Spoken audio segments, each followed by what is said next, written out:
आज चाहिँ फिक्स गर्दैछौँ। हजुरले फिक्स चाहिँ कसरी गर्छ भनेर चाहिँ हामीले हजुरलाई चाहिँ एकदम फुल भिडियो देखाउँछौँ होइन। अब हामी चाहिँ यहाँ हाम्रो ठाउँ चाहिँ यो रहेको छ। हामी चाहिँ अब अहिले चाहिँ हामी यस्तो छ ट्याक्क लाएर हामी अब यो यसलाई यो चाहिँ टेप हो। यसले चाहिँ काम गर्छ, यो टपनलाई अड्याउने काम गर्छ होइन। ल साथीहरू यहाँ हामी चाहिँ अब टपन ग्लास अब हामी रुफमा लाँदैछौँ। रुफ टपको लागि हो। ले अस्ति पहिला पनि देखाएको थियौँ यो भिडियो भन्दा नि हामीले अनलोडिङ गरेर देखाएको थियौँ। आज चाहिँ हामीले फिटी गर्दैछौँ।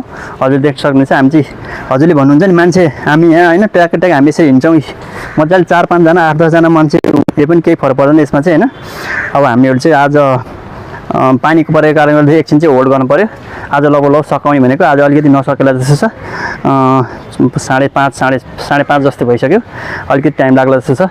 हजुरले हेरेर साथ दिनुभएकोमा धेरै धेरै धन्यवाद। हजुरलाई पनि चाह्यो भने सम्पर्क सक्नुहुनेछ। सम्पर्क नम्बर चाहिँ मैले बायोमा छोडिदिनेछु। RMM को यो हाम्रो सामाखुसी साइटमा चाहिँ हाम्रो आज चाहिँ होइन भोलि चाहिँ कम्प्लिट गराउँछौँ। हस् त बाई बाई।